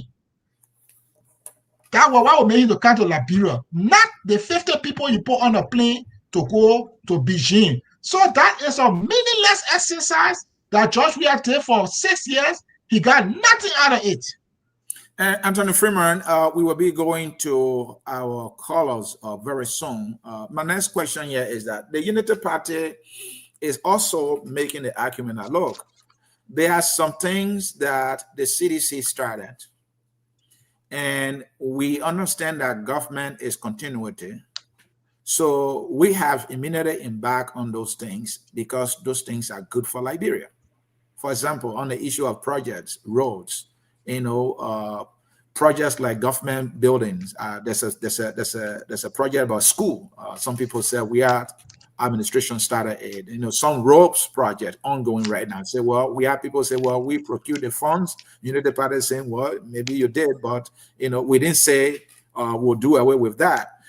Some people are saying, look, this is something we should give them. In fact, at the University of Liberia, free tuition. Unity Party criticizes when they're in power, but then they realize that, well, students are poor, parents are poor. Let's maintain that. YFAs, my understanding is that they also decided that we'll keep that. And then the issue of passport. The Unity Party argued that, look, during the CDC time, Liberia's passport was bastardized and landed in the hands of criminals. According to them, when they came, they put in reforms, and the Liberian passport is respected again. These are things they said they are doing, and some they have done also. One might think that, such a party should be given another chance. They should have the right to compete. It's like you are saying, even allowing them to compete is a suicide because they might even win it again. Oh, no. They have a right to compete. The Liberian people have the right to put them in power. But I'm saying also reject them, right? Yeah, they have a right to reject them. But I'm saying that it will be a political suicide to either return Mr. Weah or to allow the Unity Party to continue.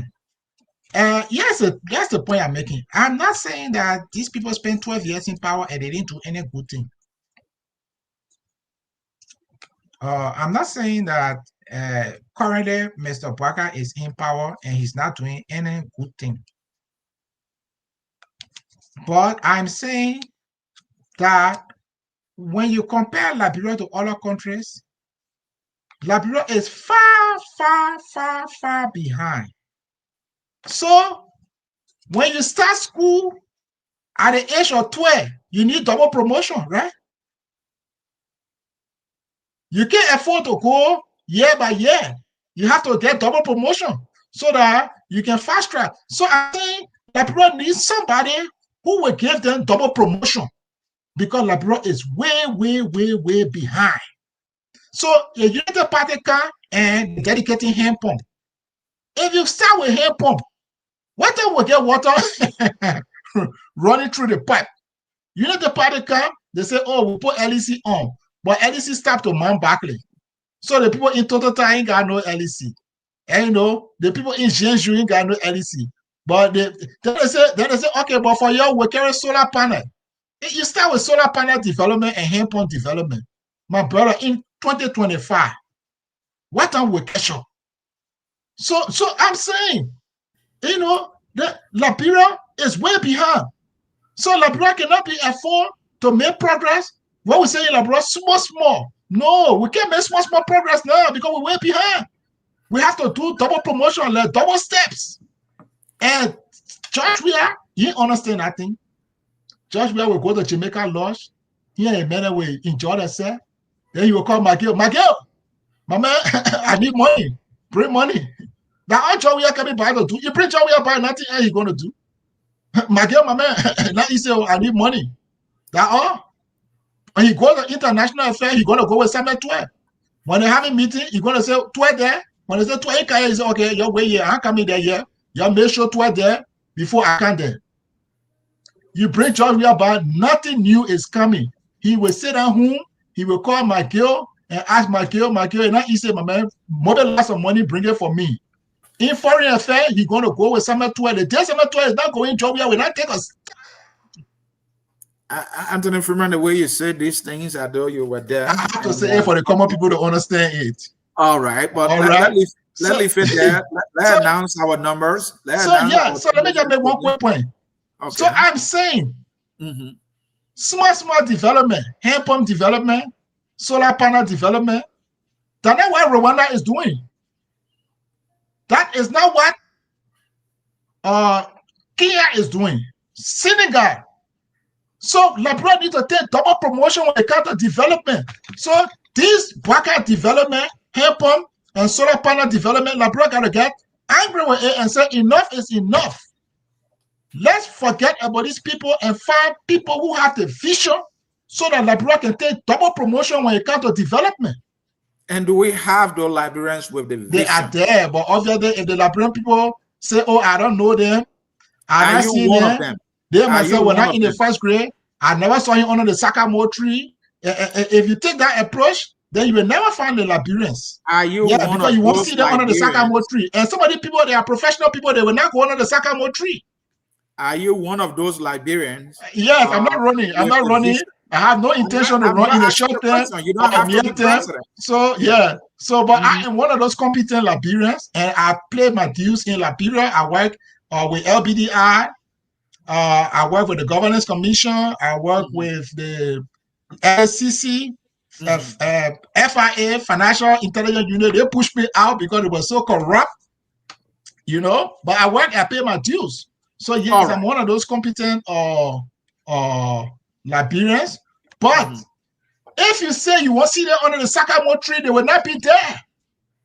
And what is wrong with going under the sycamore tree? If you want to save your people, you got to go where the people are. If the people are because the people under the sycamore tree, they are worshiping Weah. So people don't want to worship Weah and all of that. So let's announce our numbers here quickly. Anthony Freeman, let us announce our numbers here quickly. If you are here in the US and you want to participate, the number to call is 605-313-6004. Enter the code 791-403#. That number is on the screen right now. It has been posted in both Facebook and YouTube live for you to see. Call is a teleconference number. You will fall in line and we will take the calls as they come. Let's bring in James to call the local numbers. We want the people on the radio to also be part of the conversation. James? Yeah, so the number are 077-959-959, 077-959-959, 0881 871-670, 077-959-959, 077-959-959, 0881-871-670, 0881-871-670 are the numbers to call, and let's hear from you on the program Focus on Liberia. We have as our guest Ms.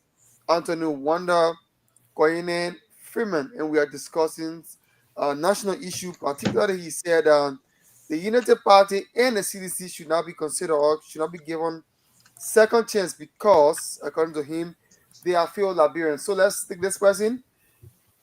Welcome. Anywhere where do you call from? We lost them. Call back on 077-959-959, 077-959-959, 0881-871-670, 0881-871-670 are the numbers to call. Let's hear from you. So I think we'll continue. Why if there's a call, then I will. Okay, can I ask you a question, Attorney Freeman? Yeah, sure. I mean, okay, so you know, this was CDC. Okay, somebody's on the line. Okay, go right here. Welcome.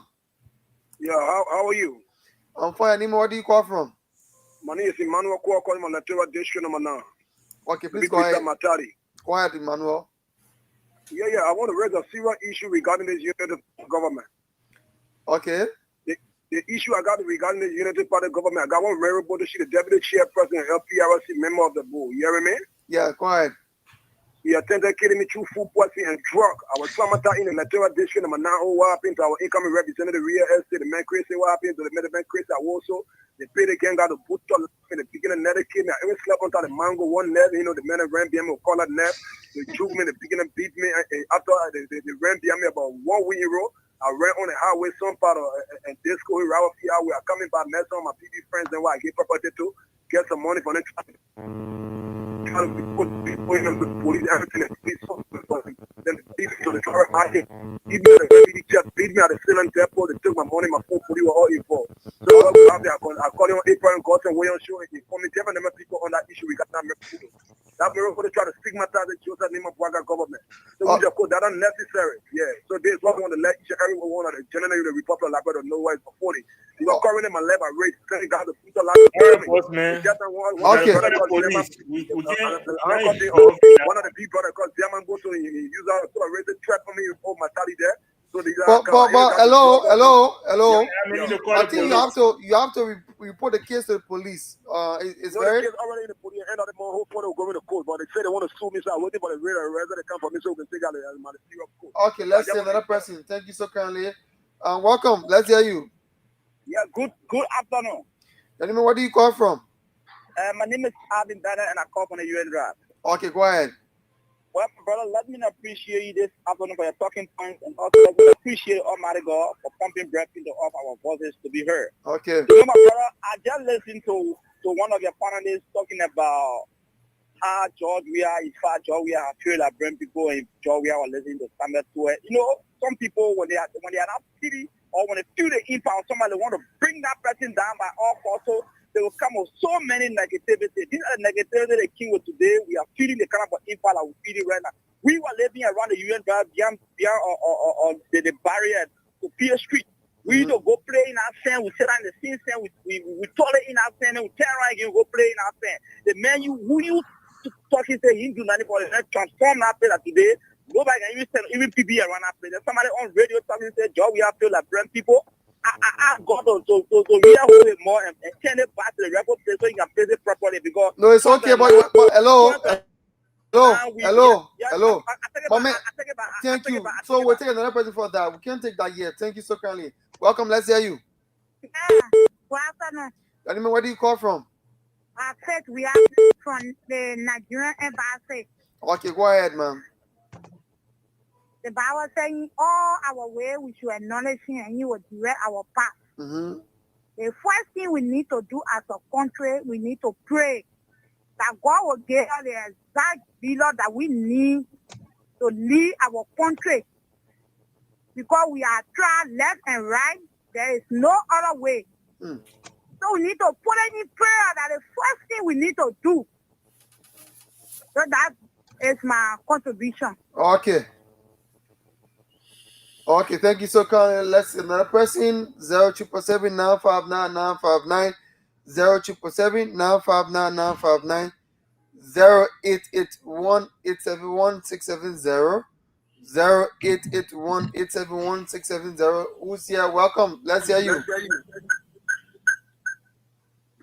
Hello. Yeah, you're live. Please go ahead. Your name, where do you call from? Yeah, thank you for your topic on our discussion. I'm W. Cooper Eastman on District 16. Okay. My brother, I want to thank you again.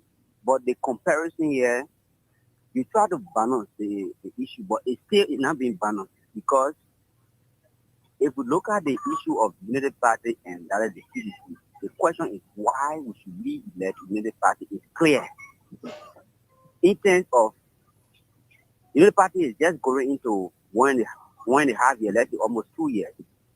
Now at this time, before people were paying $100 US from here to Maryland. When they did the $22 million of road project, people were all around here. Even from Vartan to Freeport, the quick impact project that they were doing. Do you know that road from St. Paul Bridge to give us Bridge, the amount of economy that it brings to our economy in the country? When the government took over, they did a quick impact project that could help the process. Now we got 10 guys that are leaving from Monrovia here to Grand Gide. Coming back the next day. It was not happening before. It was 7 days before Kakupa. We were passing as far Africa to go as far Grand Gide or Maryland. Now, there are no investment. The companies that come in the country, but the government is doing their best. Now you see the essential food. They are paying all costs. The common people are getting the food. The rest price is down. The gas price is down. And let's grade the government. Let's grade government. Let's say 85 to 70% in the 1.5 years. So it's a cost by all means which we let this go. Okay, thank you. Let's hear for another. In all sectors, the CDC they are filled with like in all sectors. Okay. One, they are not even go 50%. Okay, let's see another person. Thank you. Welcome. Anywhere do you call from?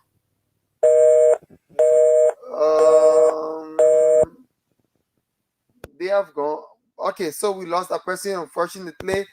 They are back. Welcome. Let's hear you. Yeah. Where do you call from?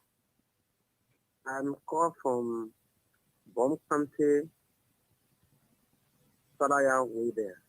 You calling from where? Bon County? Bomb County. Okay. Yeah.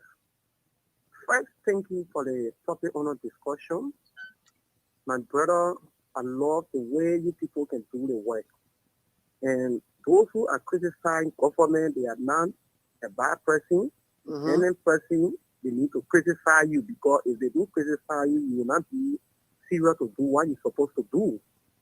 So I tell you, thank you for your topic on our discussion this afternoon. And I tell thank you for the studio guests who said they should change the government. I tell every one of them, thank you. They are working towards the interest of the Liberians. But one thing I want for you to look at is, we need to see time out a day. You know, we have lived in the Southeastern before. You know how many dollars we can buy Becker Rest for? You buy Becker Rest in Maryland, in Telenima, Grand Gide, for 7,000-8,000. But now the highest price of Becker Rest in the Southeastern now is what? 3,750. Anywhere you call now, they will tell you 3,700. The higher will be 3,850. What in history since 2011 up to today, the son that came to power to help the Nigerians, they don't work hard to work it. When you go in Maryland, they will pass in Africa as the other color said. So we need to praise the government. Because rest press has come down, and I want the country people who want through President Trump for in this country. Okay. Rest press. And now rest press has come down. Gasoline press is down. Most of the commodities who are on market, the president himself is not even waiting for Congress to come down with two prices. Okay. He is going on air. And the next thing the government is doing, let us look at it. Quickly. The country is a Christian nation. Mhm. But the women and the boys that in the country, they're trying to take the area to be a gangster area now. And the president has come out to pay, make more, stop all the dress code in this country. If you will see an eligible woman to wear things that will disgrace her on the street, few months from now, what you see is what we don't want for the government to do. People will praise it. Let us praise the people and let us put the people back to work. Okay, thank you. Let's hear the last person. Welcome. Let's hear you. Good afternoon. My name is Alexander Susan calling for program brought to you. Okay, go ahead. Yeah, I love your analysis.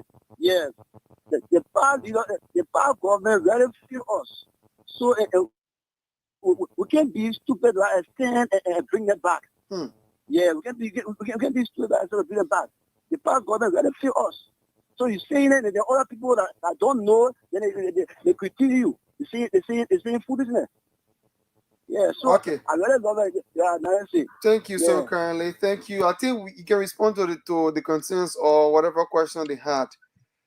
Okay, let me talk about the guy who talked about the rice price. Because recently the president of Liberia put a committee together, the Jeremiah Kuhn Committee, and the Jeremiah Kuhn Committee came out and said they announced new prices for rice, price for egg, and price for flour. If I'm correct, if I'm wrong, you correct me, huh? Jump in or correct me.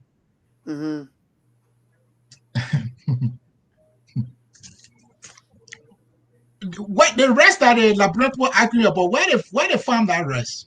Where is it farmed? Because to the best of my knowledge, most of the rice eaten in Liberia is coming from Asia. What if something happened in Asia? How Liberian people will eat? Like the way COVID-19 was in Asia. And people could not go out. So Liberian people got to sit down and really think. That's what I call hand pump development. Hand pump development and solar panel development. Or rice price drop. So the rice coming from Asia. Why is something happening in Asia? Suppose there's an earthquake in Asia, how you eat? So that's not solution. The solution is to take that 50 million that is spending in the national legislature, take half of that money and support the Liberian farmer for the next 10 years. Spending 20 million every year supporting farming. So that after 10 years, the rest you will be eating now will be coming from Saraye, from Pasama, from places in Liberia. So when the price will drop, and the price will remain drop forever and ever. Thank you. We have we have have few Jeff. callers here. I have two callers here. James, if you don't mind. Yeah, go ahead. We just All got a right. few minutes to wrap up. Yeah, let's go to Waiton Ketter. Waiton, go ahead. You are live. Thank you so much, Anthony. I would like to say thank the studio guests, the other folks on the panel. So these discussions are astute and healthy for our democracy in moving our country forward. But when we start to do this conversation, we must be honest. We must have integrity. There should be no hypocrisy in it and deception. I listened to your studio guest, Mr. Freeman, and he talked about a lot of stuff that has no iota of truth in it. And you can't come there to say you want to make a change in Liberia with deception and lies. But not everybody on this platform who are oblivious to the things that are happening in the country. We all follow what is happening in Liberia, from Ellen to Bwaka, to Wia, then to Bwaka, to Unity Party administration. You guys, because you guys promoted Mr. Bwaka that he was a man of integrity, a man who could transform our country. You people told so much lies on the former administration and the president. So Bwaka coming failing miserably, and so you will be embarrassed now. The only thing you can say, the two parties cannot rule Liberia moving forward. You got no moral ground to tell Liberian people who to rule and who not to rule. The Liberian people will decide. They see through you guys. How deceptive and bad you people are with this kind of narrative. So we are into office. Joe Community Road was non-existent. He made it. Did he destroy Liberia? No. We came to office. Babolu only had one place that we knew in our history was the Belayala prison. He erected or set up the hospital there. Did he destroy Liberia? No. He built the Emory Hospital. He built the 14th Military Hospital. He built parks and recreation in our country. He did a lot in less than 6 years, because I'm not even counting the years that the Ebola, COVID-19 took away from our people. Yes, every government that comes with our situation on hand will not do 100%. But you can't sit here and tell Liberian people, these people fail miserably, even if the administration is doing something too. Even though they're not doing everything good, but they're doing something. Let us bring truth to our people to make them understand where we are as a people, how we can correct what those people made mistakes, instead of just continue lying and bad-mouthing people. Because you're the same people that came up and told Liberian people that Mr. Weah, he's a liar, he's a criminal, his government is kleptocratic and everything. Today, people are ashamed because the man who you thought who transformed the country is letting you down. Now you come with different narratives. Thank you. Unity Party and CDC should not rule our country. That is unfair. Thank you so much. Thank you, Mr. Carter. There, James, you have a caller? No, well, but we have another program that is up for 4 o'clock. So then you can when you're ready, then just leave. You're leaving in a meeting. Yeah, just leave. We will be here to take these calls from our. Can I just address that last caller before he leaves? No, he will be listening. So jot it down. Let me take 2 other callers here who have been waiting. This one. Phone number ending. So this is QRadio 95.9. Up next is the program The Experts with Maria Manjalo. Keep listening. All right. Let's take this caller. Caller with phone number ending in 8793. Go ahead. 952 area code. Go ahead. You are live. Oh, hello. Yeah. Langley. Yeah, Callie, I'm calling from Minnesota. Go ahead. All right. There are challenges, but I would like to appreciate my colleague Anthony Primo for making some critical statements in terms of Liberia going forward. They got something about Liberian economy. If we did this Virginia course in economics called Go for Ad Development, Liberia has been stigmatized from the 40s. And it's something similar that Wanda just said. You cannot have legislatures making 20,000 or controlling everything in the economy. They give up projects, they pay themselves, and they live lucrative. 70 some more persons. Their basic social services in Liberia, health, education, agriculture. Not much has been done in the last 20 years with the stability we have. We need to change the trajectory. There's nothing to argue about. I see people flattering phrases with 14 military hospital and things like that. You got a hospital, you don't have doctors. You got a hospital, you don't have nurses. You can't pay nurses, you don't pay doctors. You're not empowering. Look at our university. Our university cries for money. People are not well educated. How do we expect for development to come? So if we continue the same way we're doing, where we pay government officials a multiple salaries, making trips, Liberia will not develop. No miracle, no amount of donor funding or in fact, the environment is not even attractive for investment. So we need to change, invest in human capital. I want to say, I share Wanda's opinion, and that's the way forward for Liberia. Anything outside that, in the next 30, 40 years, our country will remain the same. Thank you. I don't want to share that. Thank you. And I'm also in agreement with you. The next caller here is Saki Momon, phone number ending in 5259. You are live.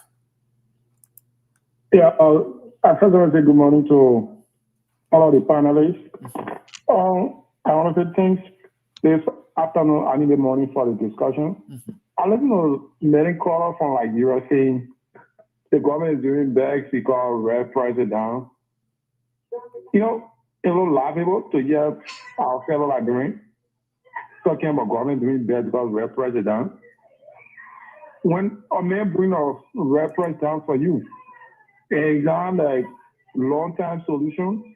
Only because the price is down in the world market and the price comes down in a country, you happy. I think it's time for we Liberians to demand for more. Because a government cannot bring a reference down while the president still riding $1.2 million car. You don't have like a farm that you say maybe a reference go by of what will be the next plan. I think we Liberians need to change from our mindset. People say, oh, rest spread down, the government is doing this. Who might not be our measure for government? Our measures must be the job, the infrastructure development. I think that's when we start to measure that will be fine. But when we measure our government based on food, a little laughable. Thank you so very much. I couldn't agree more with him. Anthony Freeman? Okay, somebody called and said that we were stating our views not on facts. There have been many audit reports in Liberia. The audit of the EPS, the audit of the NSA, the audit of the central, not audit of the NSA, but the audit of the central bank. If we go in the audit report and we say what is there, what more facts do we want?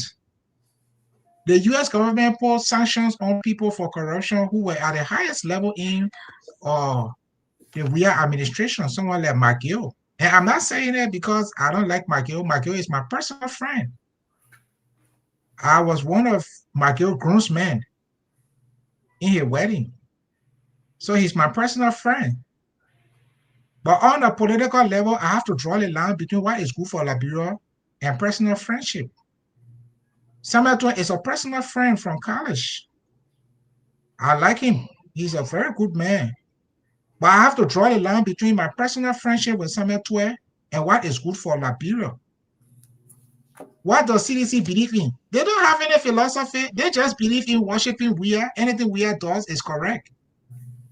There is an audit report on the central bank in which George Weah and his security people took more than $178 million and said they use it for covert operation, and they never accounted for that money. Today, the FIU, Samuel Twain and other people are in court. Then you say we're talking without evidence. You know, they call it, most Liberians don't know, but they call it Stockholm Syndrome. Stockholm Syndrome. That is where the victim gets attracted and love his victim master so much, the person who is oppressing him. That's how you see what happened in Liberia.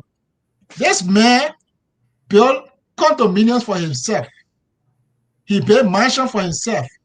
He built class city for his wife. Then he built playground for Liberia. Then somebody come on the air and tell you, oh, well, you know, we're people on that playground before. So now there is a playground there. What did he pay for himself? What did he pay for the Liberian people? So we're not coming here because I told you I started everything by saying I like Weah. I like his approach to life. He's always happy. I like that about him. But when it comes to the government of Liberia, George Weah had no clue. Absolutely no clue. That is why Nathaniel McGee was running the show and stealing like there was no tomorrow. Until the U.S. government had to put sanctions. You think the U.S. government is just a government that can't put sanctions on somebody without evidence?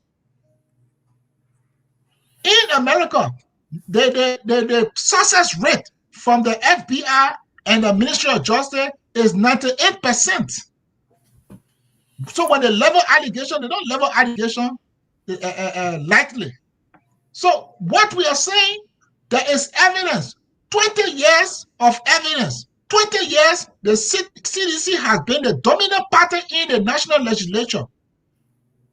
What have they done in that 20 years for the Liberian people to show that Liberia have made progress? Today, we're still talking about rice coming from India, and we say the red rate drop. Okay, wait. One day there will be an earthquake in India. I will see how you will eat in Liberia. So you're not talking about the government giving Liberia farmer an opportunity, helping to produce rice in Liberia. You talk about the rice that coming from China and India, that the price will drop, so you will eat. What about flour? It is farmed in Ukraine and farmed in whatever place. You're not talking about milling flour in Liberia so it can be cheap. You are talking about going and negotiating and say, okay, let's talk to the people, let them bring. They tell you that how price can come down. So, Thank you. Yeah, so let's put this thing in perspective. These people, they did some good thing.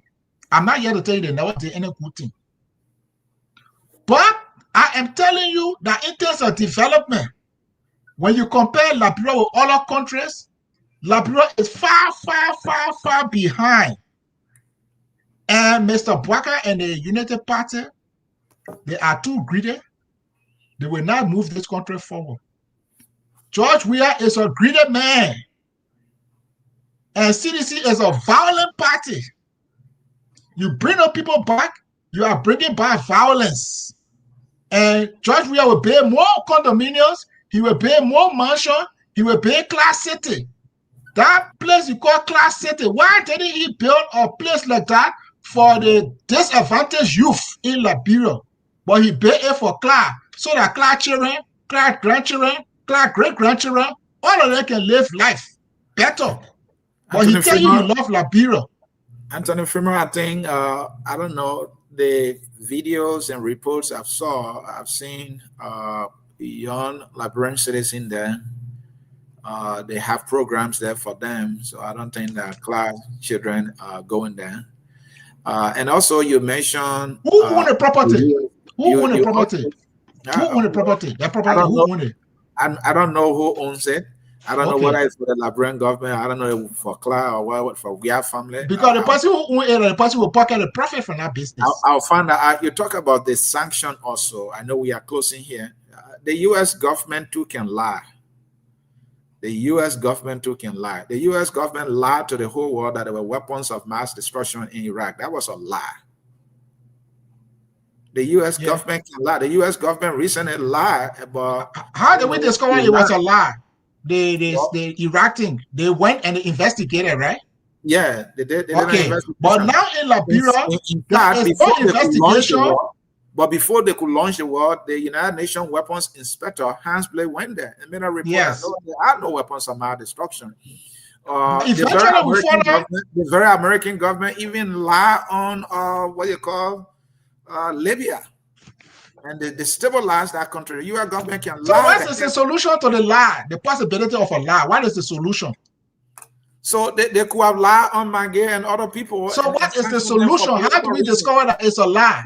Some people think these sanctions are political sanctions, and you know why? How do we discover that it's a lie? All right, let's leave it and let us close because of time. I guess you know the answer. That's why you want to leave it. This is the last question I want you to close with. Yeah. And then maybe I have one last question for him, please. Yeah, Michael has. So let me give mine and Michael give his, and then you can close with that. All right. So your advocacy is let's do away with this party. These people. It is about numbers. Where would the numbers come from when the two dominant parties, based on the past four election cycles, show that they control the winning numbers for a different party or a different candidate who is not from CDC and United Party to win? Okay. It is a difficult thing. Okay.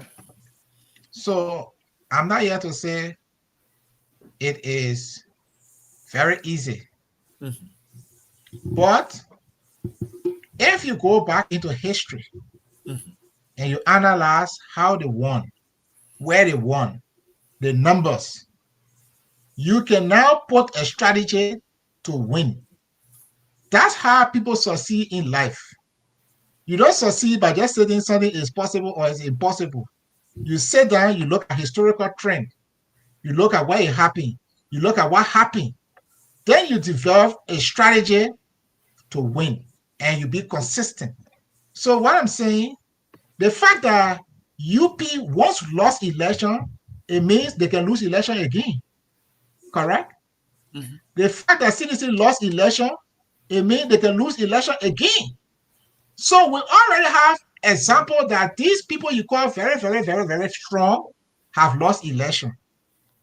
So we can go back and study how they lost, what caused them to lose, and you can adopt your strategy to make sure that you made them to lose again. But It's they always possible. lost the election to each other. That is it, but they have lost. Okay. Yes, they fight it, they have lost. Michael? So Go ahead with your question, my Michael. question here to you, my question here to you, Attorney Freeman, is now that you have dismissed the Unity Party and the CDC, which party do you see on the political landscape, or which parties? Let me give you a broader question. Which parties do you see right now that you can lend a voice to and say, okay, they one year, I think this one year seems to be heading in the right direction to take over, or this one year will be the party that I believe should replace these two parties. And B to that, if not a party, what is the path and to that alternative that you are advocating for? Okay, people are going to get misinterpreted. You know, when you make those kinds of statements that, oh, you are supporting this person or you are supporting that person. When I started the show, I admitted that I voted for UP in the past. And so that record is available. In 2017, I was a participant in the election on the ticket with Oscar Cooper. That record is available. In the 2023 election, I supported Tiawan Konglo. I didn't support I supported Tiawan Konglo for president. So that is also in the past. That's 2023. In this 2020, I don't know, whatever, I want to avoid calling specific names. But you were not on the show when I earlier stated that it is going to be an election of coalitions. The Unity Party knows they can't even win on their own, so they're putting together a coalition. That's why they're looking for helping verbs. Okay? If the verb could stand on its own, it won't be helping verbs. But they're looking for helping verbs because they know that it will be a coalition. Even George Weah, who claimed to be the most popular man since God created human being, he is also looking for partners. But his record of partnership with CDC and LPDP, we already know what he can do to his partner when he joins coalition with them. But there are two things are relevant in Liberian body politics. One, people will have to run multiple times to win. If you look at Ellen Johnson, it was on her third trial that she won. If you look at George Weah, it was on his third trial that he won. Also, if you look at it, George Weah never won until he formed a coalition. Also, were it not for a coalition, Ellen would have never become president. So, my suggestion would be, first, we do an opinion survey and sample views and get to know which one of the people are gaining traction outside of the two parties. Once we have a sense of the relevant people based on that scientific survey, then we start talking to these people to come together, because now we know that they are the relevant actors. This thing is not about a coalition, you just go bring everybody. No, it will be chaos. You have to research and find out the relevant people. You can do that by opinion polls, multiple opinion polls over maybe extended period. You will have a sense of who are the relevant people outside of these two parties. You can talk to these people to put their forces together. But I see the coming 2029 as a coalition election. Almost every relevant group in that election will be a coalition. So if you say you want to go there unilaterally, you will struggle. So that's my view on it. At this point, I will avoid calling names until I do that scientific surveys, which we do under the Project NT-Error, and we'll do it for an extended period. And by that time, we will know exactly who are the people that are trending. And we will ask these people to coalesce and work together. It's going to be a coalition election, and it will be a familiar face. I can tell you that. So that is that is that much, but I don't want to get misinterpreted and they say, oh, okay, one of them say he called this person, he endorsed the person, or he endorsed that person. I want to avoid that. But at this point, I want to stick to the point that when you know something already, that's the starting point for making success. We already know the two disasters. One of the disasters is in the mansion now. He's squandering opportunity for the second time. The other disaster who were there before and squander opportunity, he said, okay, say you're in the business of recycling people who squander, I must say I'm coming back so I can squander again. I will bring Jefferson Koji there and Akara Gray there and Nathaniel McGee there. The stealing that we did the first time, we will steal even more. What is our choice? Do we continue with gentleman agreement, yellow machine kun, or do we go back to the booga dancing days? I feel Liberia can do better. I feel Liberia needs double promotion in terms of development. I'm not interested in airport development. I'm not interested in industrial road development. I'm not interested in solar panel development. I mean real development that you can see in places like Africa, Senegal, Kenya, South Africa. That is the kind of development I'm talking about. I'm not talking about airport and solar panel development. Thank and you. those two parties are incapable of delivering. Banker, you're closing.